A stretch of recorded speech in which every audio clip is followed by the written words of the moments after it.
You know, in the beginning, ಪ್ರಾರಂಭದಲ್ಲಿ we read in Genesis ಆದಿಕಾಂಡದಲ್ಲಿ ನಾವು ನೋಡ್ತೇವೆ how God made man. ಮನುಷ್ಯನನ್ನು ಹೇಗೆ ಸೃಷ್ಟಿ ಮಾಡಿದನು ಅಂತ. He made man from the dust of the ground. ಒಂದು ಮಣ್ಣಿನಿಂದ ಮನುಷ್ಯನ ಸೃಷ್ಟಿ ಮಾಡಿದನು. We read in Genesis in chapter 1.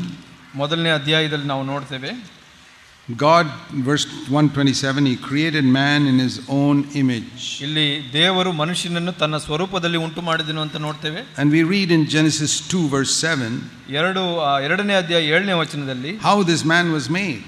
ಮನುಷ್ಯನನ್ನು ಹೇಗೆ ರೂಪಿಸಿದನು ಅಂತ From ನೋಡ್ತೇವೆ. the same dust that you see here outside. ಇಲ್ಲಿ ಹೊರಗಡೆ ನಾವು ನೋಡುವಂತ ಮಣ್ಣಿನಿಂದನೇ God put some water there.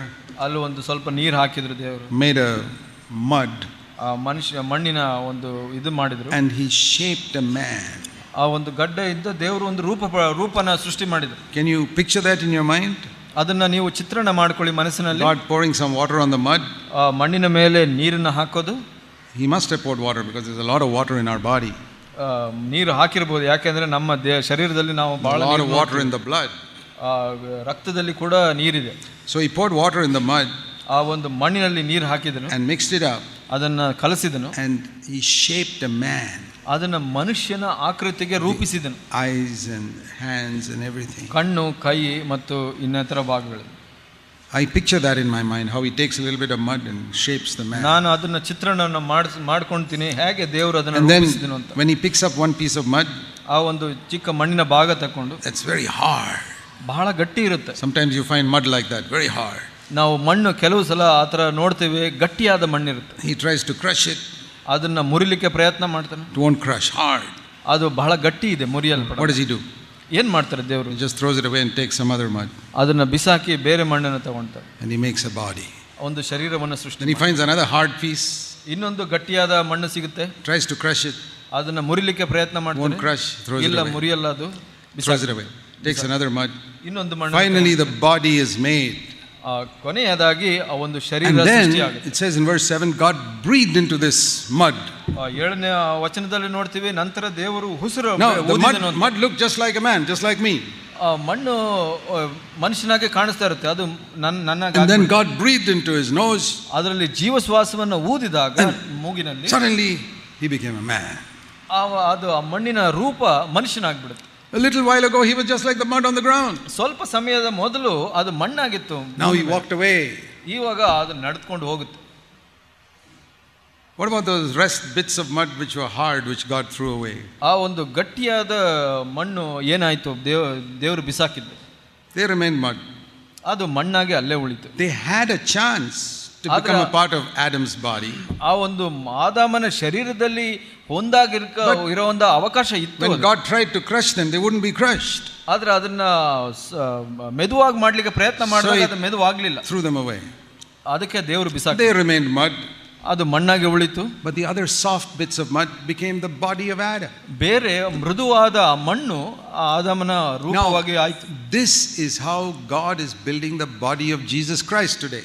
ಇವತ್ತು ಹಾಗೇನೆ ದೇವರು ಯೇಸುವಿನ ದೇಹವನ್ನು ಸೃಷ್ಟಿ ಮಾಡ್ತಾ ಇದ್ದಾರೆ. From different parts of the world He's picking up some mud, you and me.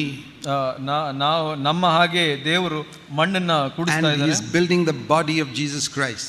ಯೇಸು ಕ್ರಿಸ್ತನ ಒಂದು ದೇಹವನ್ನು ಸೃಷ್ಟಿ ಮಾಡ್ತಾ ಇದ್ದಾರೆ. Bangalore or Hubli or Hulagi or anywhere.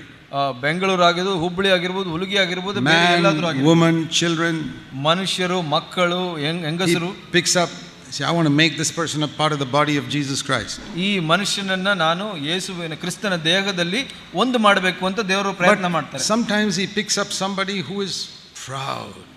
So ದೇವರು ಒಂದು ಸಲ ಒಬ್ಬ ಮನುಷ್ಯನನ್ನ ಎತ್ಕೊಂತಾರೆ, ಆತ ಅಹಂಕಾರಿಯಾಗಿರ್ತಾನೆ. He's hard. ಗಟ್ಟಿಯಾಗಿರ್ತಾನೆ. He thinks he's better than others. ಅವನು ಬೇರೆಯವ್ರಿಗಿಂತ ನಾನು ಉತ್ತಮನು ಅನ್ಕೊಂಡು. God tries to break him. ಆತನನ್ನ ಮುರಿಲಿಕ್ಕೆ ದೇವರು ಪ್ರಯತ್ನ ಮಾಡ್ತಾನೆ. No. ಇಲ್ಲ. He's proud. ಆತ ಅಹಂಕಾರಿ. Looks down on others. ಬೇರೆಯವ್ರನ್ನ ಕೀಳಾಗಿ ನೋಡ್ತಾನೆ.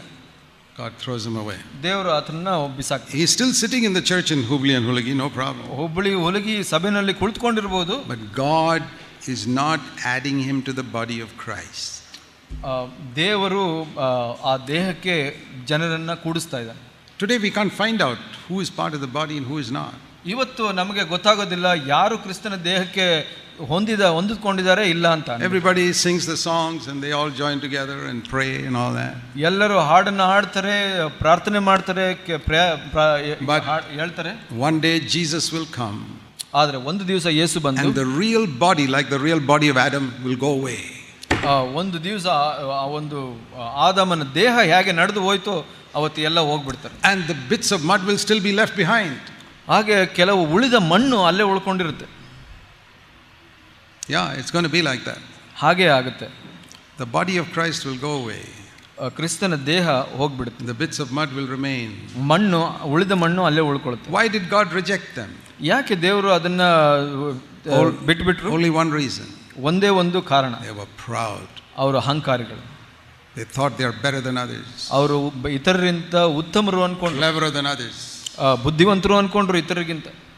They thought, oh, I will go definitely because I am a friend of brother Zach. ನಾನು ಸಹೋದರ ಝಾಕ್ ಅವರ ಸ್ನೇಹಿತನಾಗಿದ್ದರಿಂದ ನಾನು ಹೋಗ್ತೀನಿ ಅಂತ ಅನ್ಕೊಂಡ್ರು. That won't help you. ಅದು ಸಹಾಯ ಮಾಡಲ್ಲ. God is looking for the friends of Jesus Christ, not for the friends of brother Zach. ದೇವರು ಯೇಸುವಿನ ಸ್ನೇಹಿತರನ್ನ ಹುಡುಕ್ತಾ ಇದ್ದಾರೆ ಹೊರತು ಸಹೋದರ ಝಾಕ್ ಅವರ ಸ್ನೇಹಿತರನ್ನ ಹುಡುಕ್ತಾ ಇಲ್ಲ. Humble yourself. ನಿಮ್ಮನ್ನ ನೀವು ತಗ್ಗಿಸ್ಕೊಳ್ಳಿ.